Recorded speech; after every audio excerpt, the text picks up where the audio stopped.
Good afternoon from the Delphi Economic Forum for this fireside chat under the headline, The World Beyond Our Borders.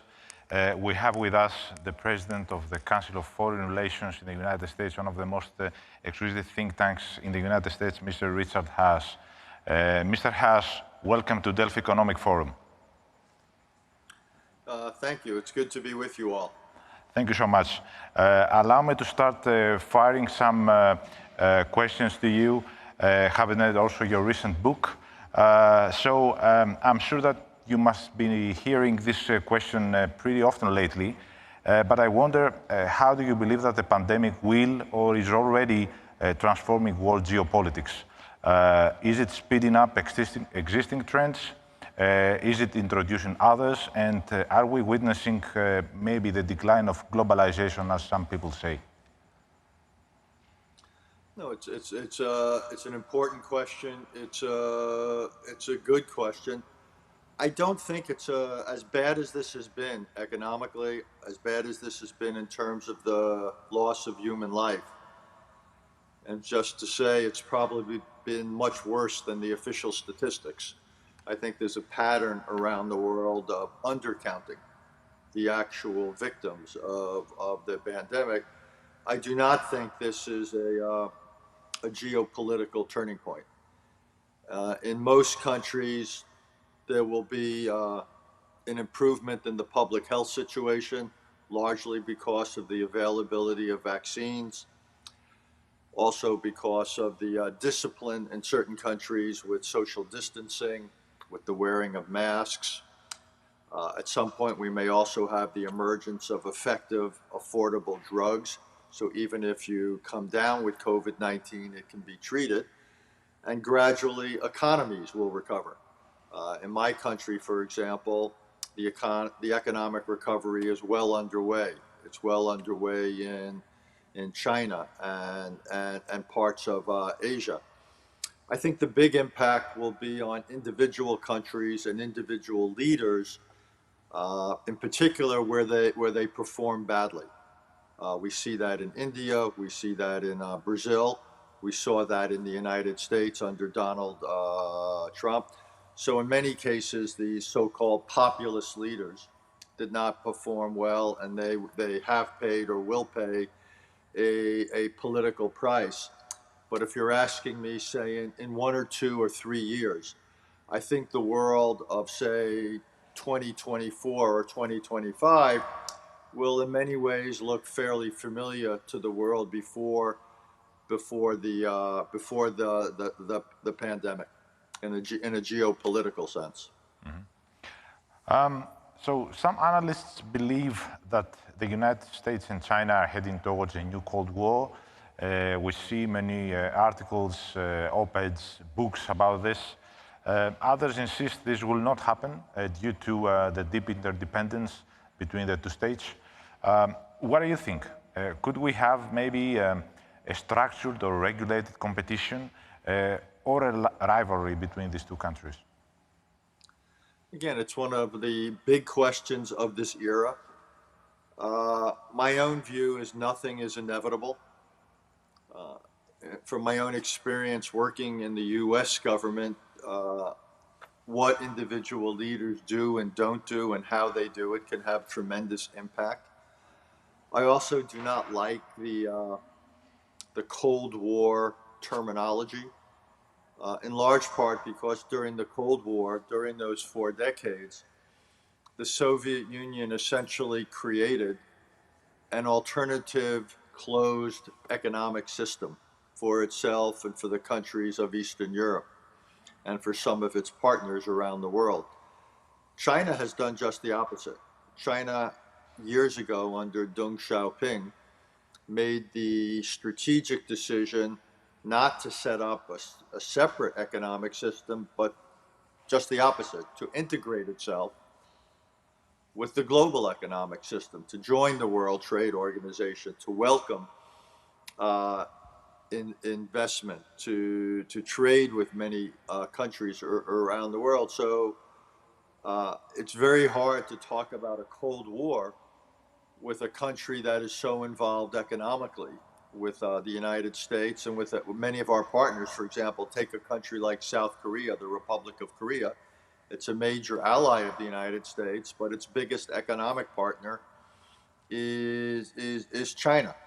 So I think what we are going to have is not so much a new Cold War, but a very complicated relationship where in many areas the United States and other countries compete with China, will certainly compete economically.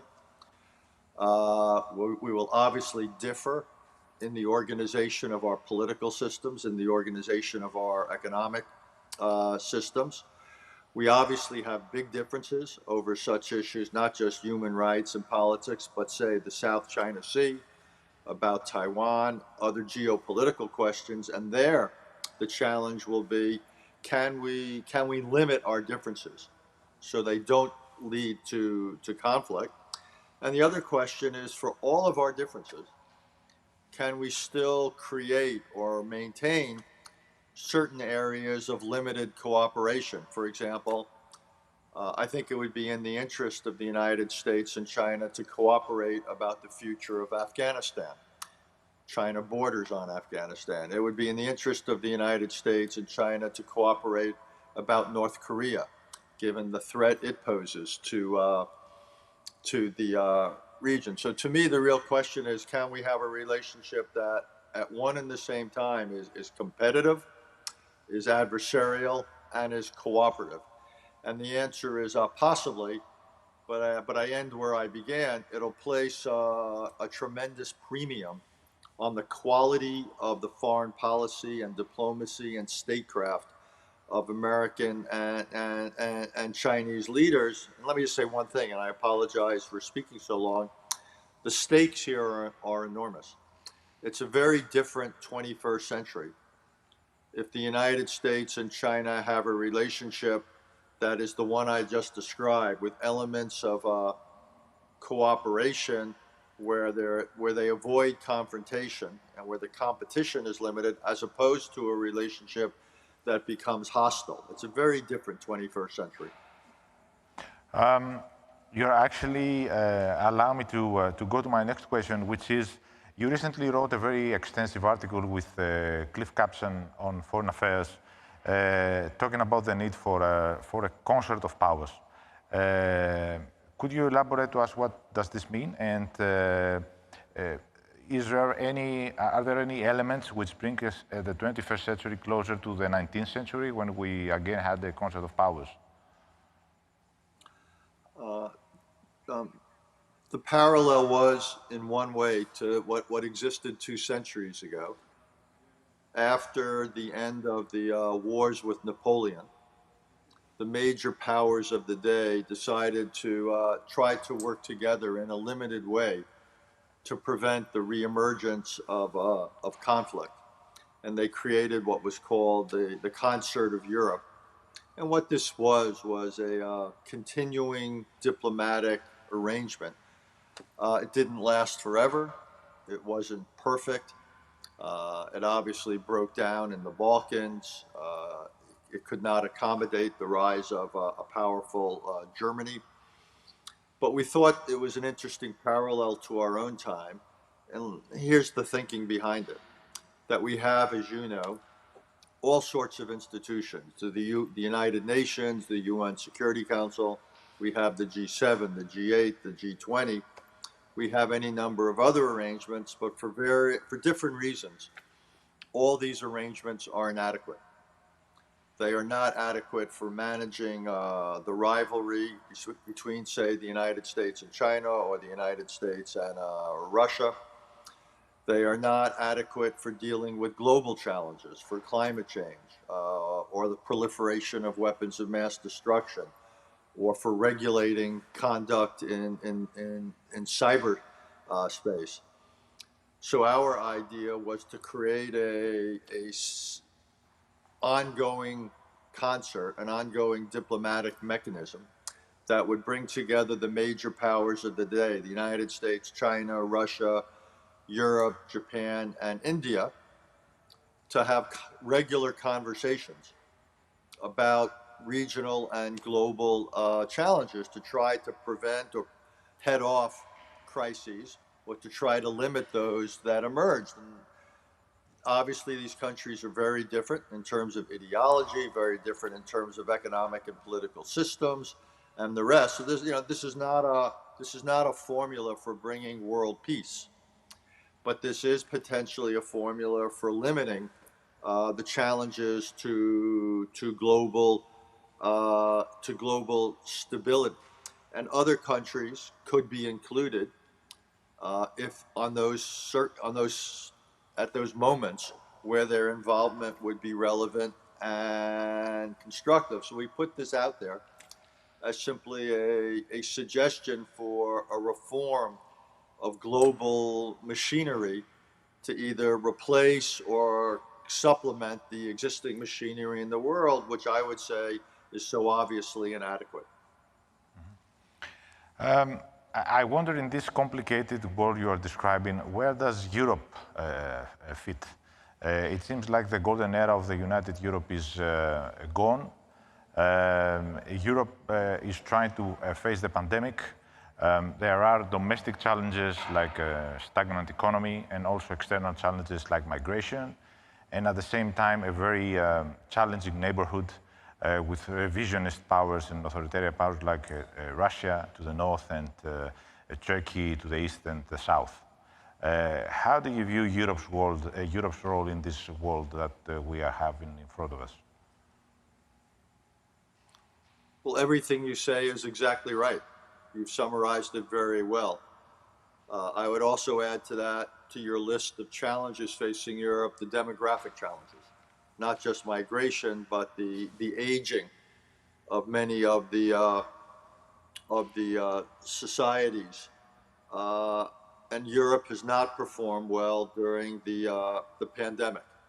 I believe that it has lost a degree of public, or it's lost some it's lost further confidence about its competence. It's too bad because after Brexit.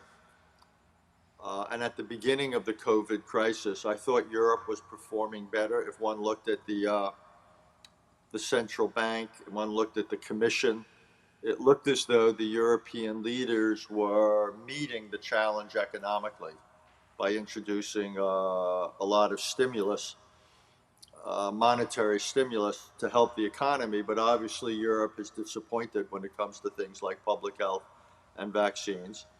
And what we're seeing is a very difficult political transition in Germany. We are seeing all sorts of questions about the future political leadership of France. Obviously, Brexit is a reality. So I accept your question. And it seems to me that Europe, how would I put this? I think ambitious calls for Europe, making Europe stronger in the collective sense, are going nowhere. You don't hear a lot of talk anymore about the United States of Europe, about making Europe more integrated. I think in the future you'll probably see a Europe that in many ways is less integrated. That's clearly the thrust we're seeing in places like France and other countries may not leave, like the United Kingdom, but they may try to move the pendulum away from Brussels towards their own respective capitals. My own sense is Europe is going to have its hands full meeting its local challenges, and my view is Europe will probably be a less significant actor on the world stage during the 21st century than it was during the 20th, in part because it's quite possible or likely that the principal venue of global geopolitical competition in the world will be the Asia Pacific. And Europe's role there is limited. But let me just end with a but. Europe is still incredibly important. It still represents roughly what, a fifth to a fourth of the world GDP. And what happens in Europe, particularly the relationship between Europe and Russia, is obviously important.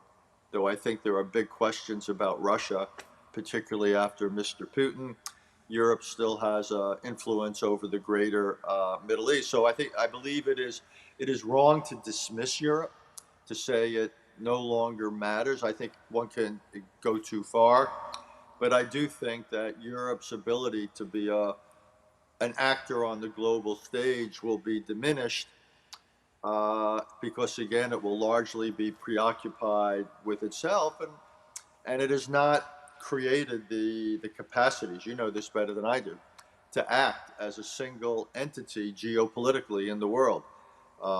Europe's military and diplomatic capabilities are still rather separate in the countries rather than collective under Brussels. I would like to ask you a concluding question for our last 2 minutes together. During the 20th century, values was a critical component of United States dominance, and actually the foundation, the liberal foundation of the liberal world order. It seems that these values are threatened today, both by revisionist and authoritarian powers, and also inside the West by high-tech technologies or artificial intelligence and threats to privacy. How can we stop this trend? I actually think it's worse than you suggest. I mean, I think Western liberal values in the classic Greek sense of the word. You are the inventor of classic liberalism and democratic values. So it's the perfect question to come in this context. It's challenged by a very different model posed by the authoritarian countries, above all China. You're right, the new technologies on social media and the rest, the technologies have gone faster than our ability to regulate them. And what might be the biggest problem is one you were generous not to mention, but I will mention as an American, are the problems we are facing inside the United States in terms of American democracy.